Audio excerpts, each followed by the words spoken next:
Cafe वो जगह होती है जहां पर खाना, कैफे मैनेजमेंट का मतलब है we are learning to manage a cafe. वो हम अपने घर में भी सीख सकते हैं, अपने घर की किचन को कैसे मैनेज करना है वहां से भी शुरू कर सकते हैं। हमारे स्कूल में जो छोटी सी पैंट्री है जहां से हम सनराइज लर्निंग का कैफे रन करते हैं, हम वहां पे भी सीखते आए हैं। और हम धीरे धीरे कैफे मैनेजमेंट सीखते जाएंगे, जिससे कि अगर हमें जरूरत पड़े तो आप सेल्फ एम्प्लॉयमेंट कर सकते हो, आप अपना एक कैफे रन कर सकते हो। You can become a cafe manager और you can also work in a cafe. या फिर जब आप स्कूल में अपने कैफे में फिर से काम करने आओगे तो आपको वो स्किल्स आती होंगी। ठीक है, तो जो आप प्रैक्टिकल्स वहां सीखते हो उसी को हम यहाँ पर थ्योरी के फॉर्म में रिवाइज करते हैं। somebody needs to be admitted, just a sec.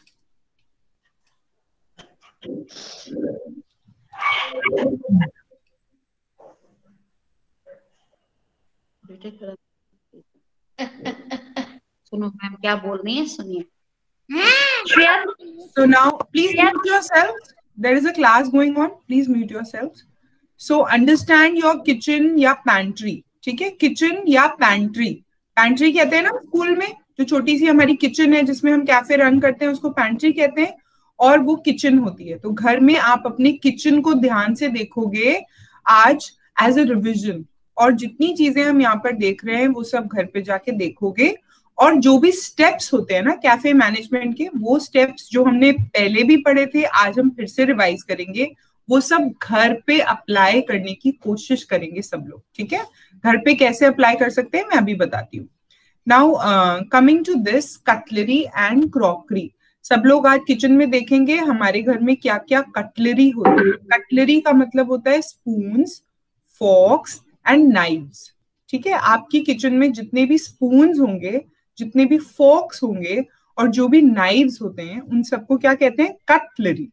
Cutlery देखो लिखा है ना यहाँ पर कटलरी। सो ये सारे स्पून्स, नाइव्स और फॉर्क्स आते हैं कटलरी के अंदर। और क्रॉकरी क्या होती है? क्रॉकरी इज जितने भी हम यूटेंसिल्स यूज करते हैं खाने के लिए, जिन चीजों में खाना खाया जाता है, दैट इज कॉल्ड क्रॉकरी। जिसमें प्लेट्स आते हैं, बाउल्स आते हैं, ट्रे आती हैं, बिग बाउल्स आते हैं, स्मॉल बाउल्स आते हैं, all this comes under crockery.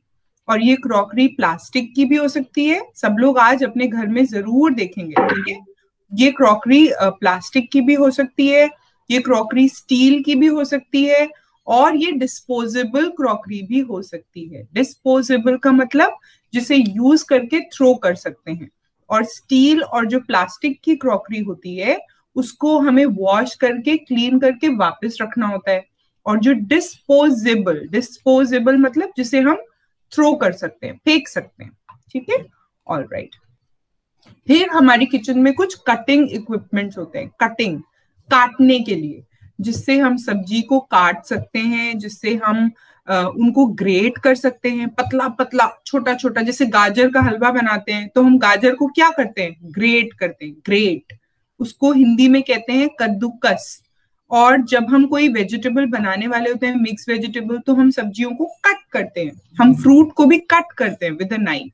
ठीक है, तो ये कटिंग के इक्विपमेंट होते हैं हमारी किचन में, है ना। कटिंग एंड चॉपिंग के लिए हमें एक बोर्ड चाहिए होता है जिसके ऊपर हम वेजिटेबल को रखते हैं, और हमें एक नाइफ चाहिए होता है जिससे हम नाइफ से उसको कट करते हैं। और कटिंग और चॉपिंग में अपने लिए सेफ्टी के लिए बहुत ध्यान रखना होता है। अगर अभी आपको अच्छे से नहीं आता है तो आप हेल्प लोगे पेरेंट्स की, अगर आपको अच्छे से आता है तब भी you have to be very careful कि आपकी फिंगर कट नहीं होनी चाहिए व्हाइल कटिंग वेजिटेबल्स। तो जरूर अंडर सुपरविजन करेंगे ये वाला काम। जो टॉल टॉल हर्ब्स होती है उनको कट करने के लिए सिजर्स भी आती है। You can see in this picture, this is the scissors जो सोनिया मैम यूज करती हैं स्कूल में हमारी पैंट्री में। ओके, नाउ जब हम वेजिटेबल्स को काटने से पहले उनको हम पील करते हैं। पील, पील मतलब छीलना। हम वेजिटेबल को छीलते हैं सो दैट उनकी जो ऊपर की जो कवरिंग होती है वो उतर जाती है।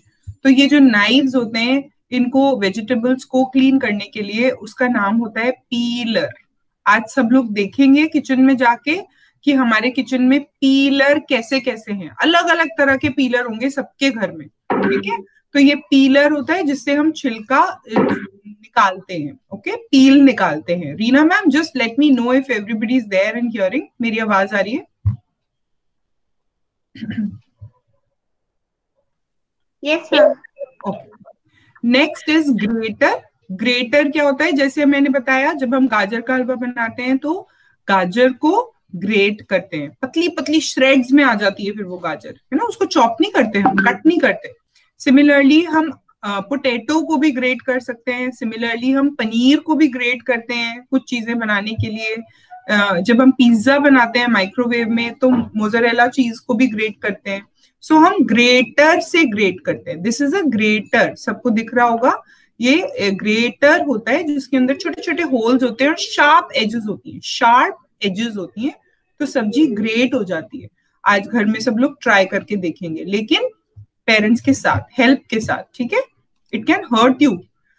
इसी तरह हमारे पास किचन में मिक्सर एंड ग्राइंडर होते हैं। Mixer and grinder for making paste and चटनी।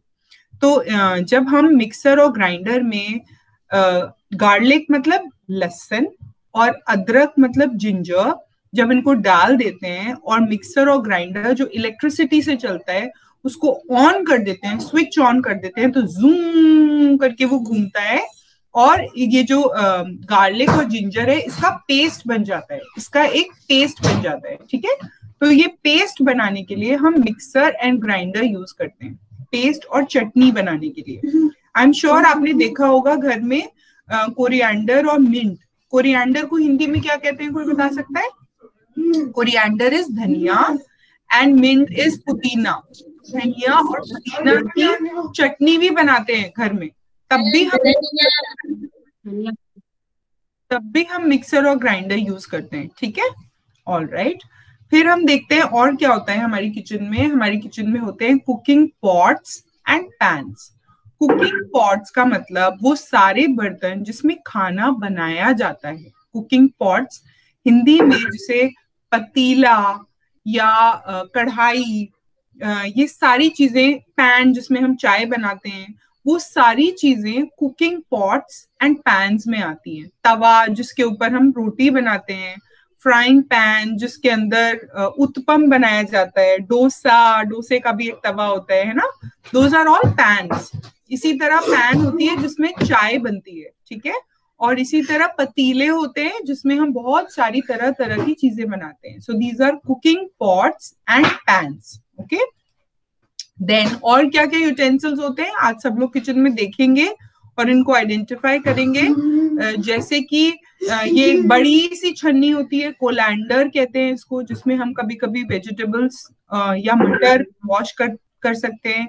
सीव मतलब थोड़ी छोटी छन्नी होती है।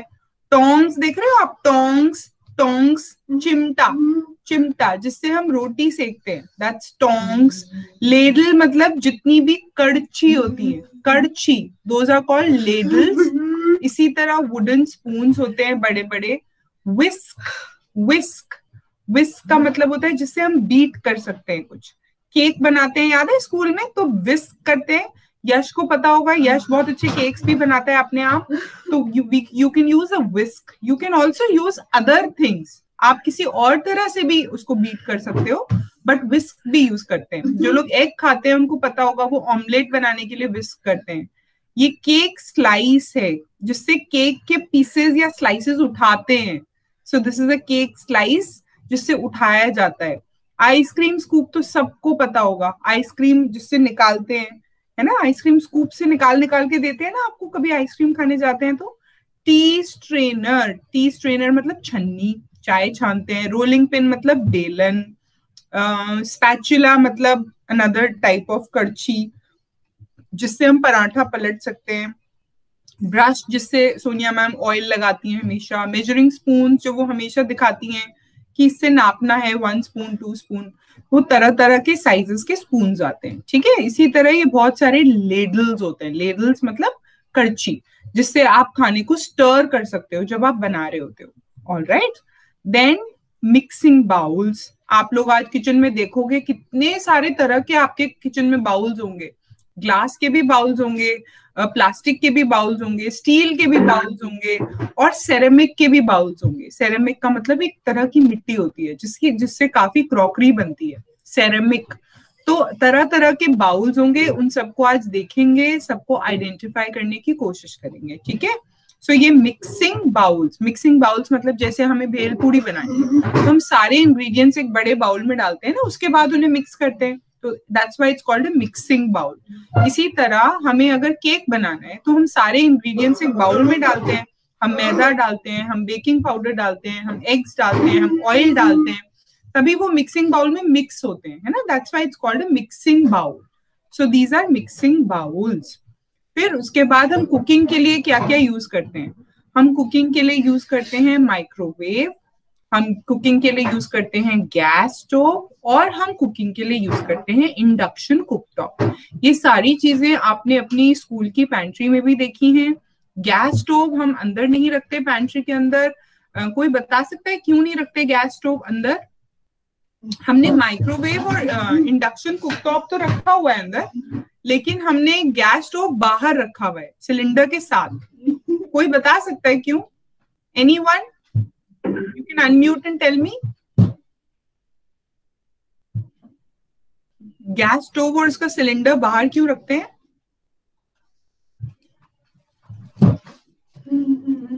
नहीं पता किसी को? मैं गैस में आग लग सकती है। Okay, so it is dangerous. उसको क्लोज्ड स्पेसेस में रखना डेंजरस होता है, हम बंद जगहों पे नहीं रखते। घर में हम सिलेंडर, जिन लोगों के घर में सिलेंडर यूज होता है वो सिलेंडर घर में रखते हैं, लेकिन उसका ध्यान रखना होता है, कभी भी ऑन नहीं छोड़ सकते, ठीक है। अगर थोड़ी देर के लिए ऑन छूट जाता है तो सारी डोर्स और विंडोज ओपन करते हैं जल्दी जल्दी, जिससे कि उसके अंदर जो गैस है वो लीक ना करे, और अगर लीक कर जाए तो फटाफट बाहर चली जाए, ठीक है। क्योंकि वो गैस बहुत डेंजरस होती है, गैस से उससे आग लग सकती है। सो इसीलिए we have to be careful. All right, फिर वील गो बैक। तो हम कुकिंग के लिए यूज करते हैं ये सारी चीजें। This is microwave, this is a cooking top, cook top, and this is an induction cooktop. Induction cooktop electricity से चलता है, बिजली से चलता है। इसको ऑन कर देते हैं, स्कूल में आप सब लोग ये यूज करते हो, बहुत अच्छे से यूज करते हो, बहुत स्मार्टली यूज करते हो, and we are very proud of you. And in microwave भी आप बहुत अच्छे से यूज करते हो। सिर्फ गैस अभी आप यूज नहीं करते, लेकिन आप घर में ट्राई कर सकते हो। घर में पेरेंट्स की हेल्प से आप कुक टॉप पे भी कुछ चीजें बनाना शुरू कर सकते हो, एंड आई एम श्योर आप में से काफी बच्चे बनाते भी हैं। So that's very good. इसी तरह हम और क्या यूज करते हैं किचन और पैंट्री में? कोल्ड स्टोरेज के लिए हम यूज करते हैं fridge and ice box. Fridge सबको पता है चीजें स्टोर करने के लिए होता है, ठंडक में स्टोर करने के लिए। अच्छा, ठंडक में क्यों स्टोर करनी पड़ती हैं चीजें? जब मिल्क आता है तो उसे ठंडे में क्यों रखते हैं? फ्रूट्स और वेजिटेबल्स फ्रिज में क्यों रखते हैं? सारा चीज और एग्स हम फ्रिज में क्यों रखते हैं? कोल्ड ड्रिंक्स हम फ्रिज में ही क्यों रखते हैं, बाहर क्यों नहीं रखते? सारी वेजिटेबल्स और फ्रूट्स अंदर, अगर काट भी देते हैं तो भी अंदर रखते हैं फ्रिज के अंदर। खाना बनाते हैं और अभी नहीं खाया तो भी फ्रिज में रखते हैं। यस, क्यों? खराब लगेगी तो खराब नहीं होगी। ओके, तो इसका मतलब ये हुआ कि अगर हमें चीजों को प्रिजर्व करना है, what is the word? Preserve, PRESERVE। मैं यहाँ लिख देती हूँ। इसका मतलब अगर हमें चीजों को प्रिजर्व करना है तो हमें उनको ठंडक में रखना पड़ेगा, नहीं तो वो खराब हो जाएंगी, ठीक है। This is preserve.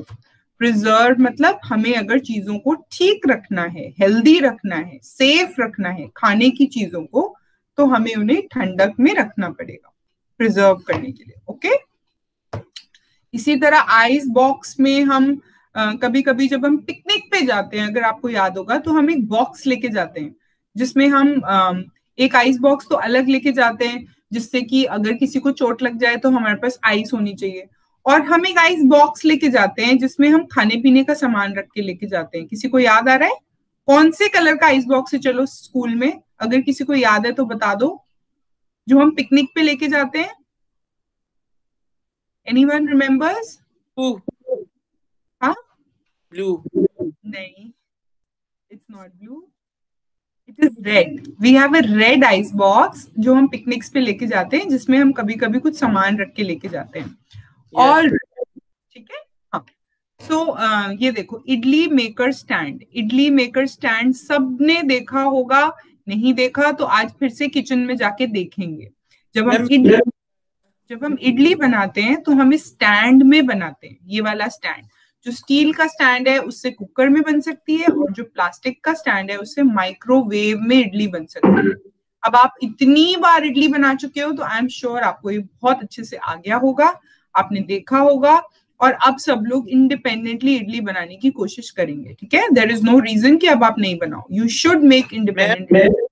मैम हाँ मैम, मैं इंडिपेंडेंटली बनाता हूँ। Very good.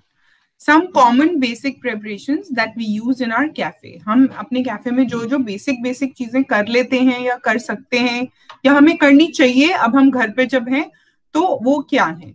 Need the dough. Knead the dough का मतलब होता है आटा गूंदना। आटा गूंदना, नीड मतलब गूंदना, डो मतलब आटा।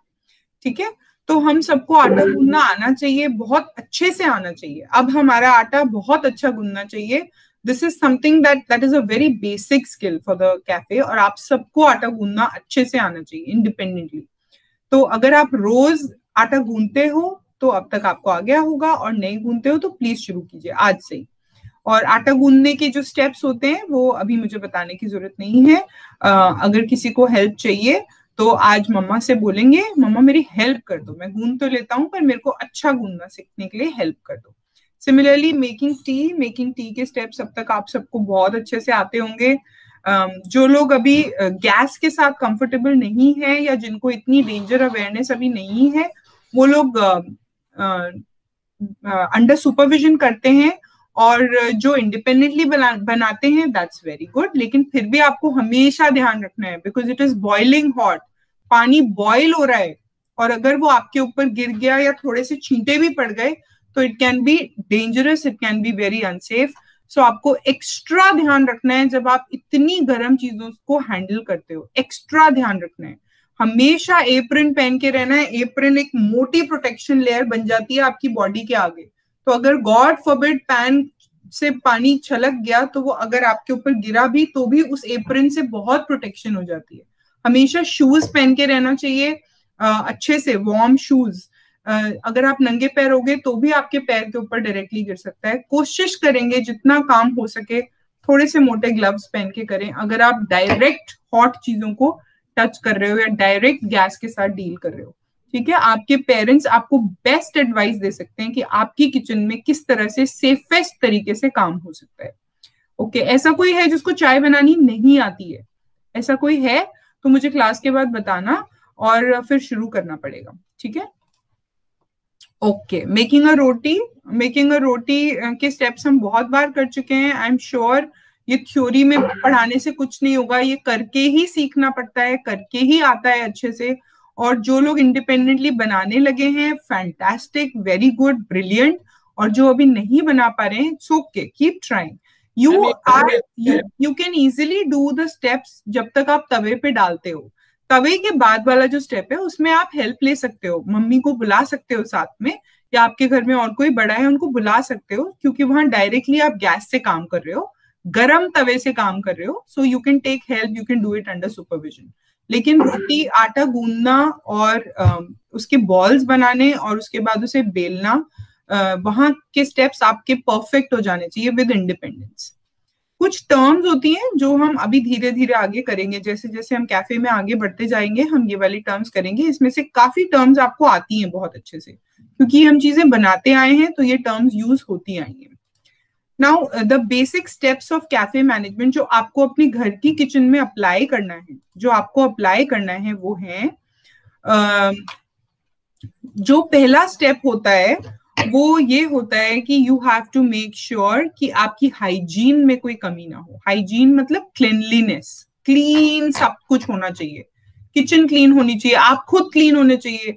You should be very clean, your kitchen should be clean, आपका वर्क स्टेशन क्लीन होना चाहिए, आपको एप्रन पहनना है, ग्लव्स पहनने हैं, कैप पहननी है, और आपको सारे यूटेंसिल्स बिल्कुल क्लीन करके रखने हैं, शेल्फ बिल्कुल क्लीन करनी है, गैस स्टोव और माइक्रोवेव बिल्कुल क्लीन करके रेडी रहना है, तब हम कुछ काम शुरू करते हैं किचन में, ठीक है।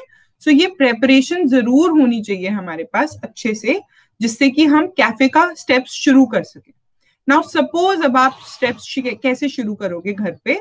अगर आप घर पे हो तो सबसे पहले आप जाओगे, आपको ये स्लाइड्स दिख रही है ना जहां जहां मैं जा रही हूं, अभी आपको हाइजीन एंड प्रिपरेशन वाली स्लाइड ही दिख रही थी ना। अब आपको यहाँ स्टेप्स दिख रहे हैं ना, डिसाइड मेन्यू।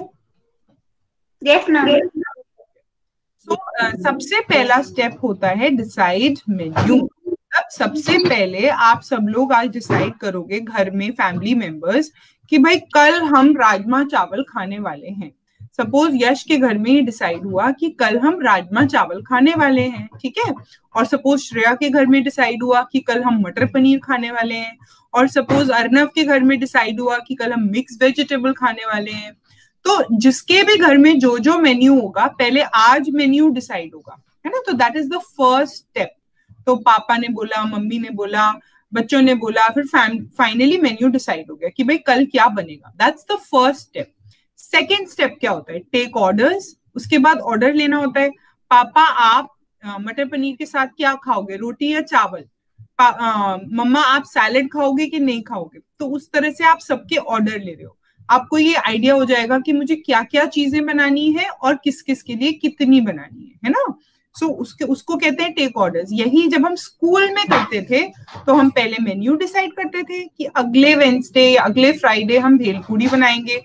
उसके बाद हम ऑर्डर्स लेने जाते थे, किस किस को खानी है भेलपूरी, तो सब अपना अपना ऑर्डर देते थे। मेरी 1 प्लेट, मेरी 2 प्लेट, मेरी 3 प्लेट, ऐसे ऑर्डर्स आते थे।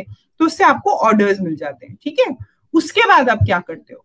फिर आप जाते हो shopping, grocery shopping. Third step में ग्रोसरी शॉपिंग मतलब अब यश को पता चल गया कि राजमा चावल बनाने हैं, अर्नव को पता चल गया मटर पनीर बनाना है, for example, I am just giving an example. तो आप अकॉर्डिंगली उसी के हिसाब से जो आपके घर में मेन्यू डिसाइड हुआ और जो सबने ऑर्डर दिए, उसी हिसाब से आप शॉपिंग करने जाओगे और सारा सामान लेके आओगे, जो जो सामान चाहिए कल वो खाना बनाने के लिए, है ना। उसके बाद क्योंकि कैफे मैनेजमेंट सीख रहे हो आप, तो आपको एक्सपेंसेस भी कैलकुलेट करने पड़ेंगे कि अभी जो मैं सामान खरीद के लाई हूं या लाया हूं वो कितने का आया। चावल इतने के आए, राजमा इतने के आए, मटर इतने के आए, पनीर इतने के आए, सैलेड का सामान इतने का आया। वो सारे एक्सपेंसेस आपने कैलकुलेट करके अपने पास लिख लिए कि इतने का मेरे पास सामान आया, ठीक है। तो इसके बाद क्या होता है? इसके बाद आप करोगे क्रिएट स्टेप्स। अब सपोज यश के घर में राजमा बनने हैं, तो वो राजमा बनाने के स्टेप्स अपने सामने लिख के रखेंगे या कहीं से ढूंढ के रखेंगे या मम्मी की हेल्प से वो पहले स्टेप्स बनाएंगे और एक बड़े से बोर्ड के ऊपर लिख लेंगे। मम्मी उनकी हेल्प कर देंगी और वो स्टेप्स लिखती जाएंगी या यश खुद लिख लेंगे और उसके बाद वो सारे स्टेप्स अपने स्टेप बाय स्टेप देख लेंगे। तो उसके बाद स्टेप्स रेडी हो गए उनके पास, फिर उसके बाद वो अरेंज मटेरियल करेंगे। नेक्स्ट स्टेप होगा उन स्टेप्स के हिसाब से वो सारा मटेरियल अरेंज करेंगे जो जो उन स्टेप्स में उनको लिखाया गया है।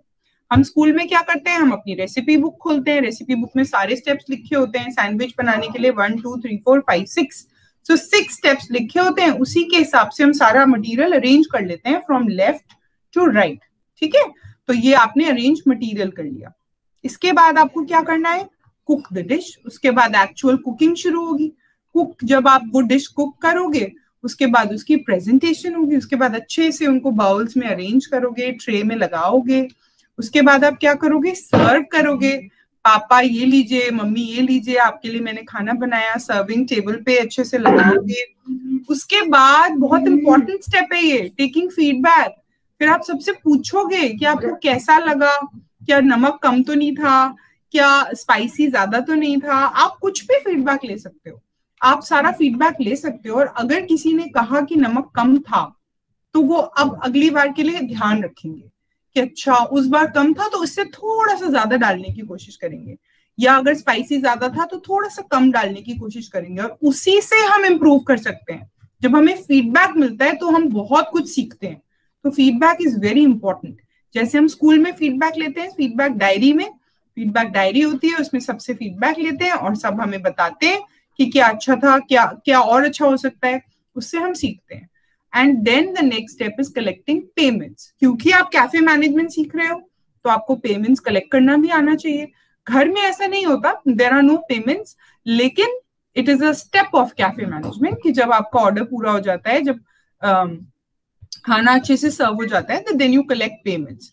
And then finally is calculation and reporting. Then you calculate कि कितना पैसा खर्च हुआ था सामान में और कितना पैसा आया है. ठीक है. So then you calculate and then you report to the authority. घर में पेरेंट्स हैं अथॉरिटी, तो आप उनको जाके रिपोर्ट करोगे, बट घर में आपके पास पेमेंट नहीं आएगी तो आप वो स्टेप नहीं कर पाओगे. लेकिन कैफे का ये स्टेप होता है. And this is it for today. ये सारे स्टेप्स थे जो हमने आज कैफे मैनेजमेंट के लिए देखे और रिवाइज किए. ये हम पहले ही कर चुके हैं बट हमने आज रिवाइज किए. और ये सारे पीडीएफ्स आपके ग्रुप पे ऑलरेडी आपके साथ शेयर्ड हैं. आप इनको रिवाइज करते रहो. हमने इसका असेसमेंट होल्ड कर दिया था क्योंकि बहुत सारे असेसमेंट्स हो रहे थे. So we will hold it for now and then we'll do it in January. Quickly give me your attendance, please. Yash is present. Arnav is present. Parth? Parth is absent.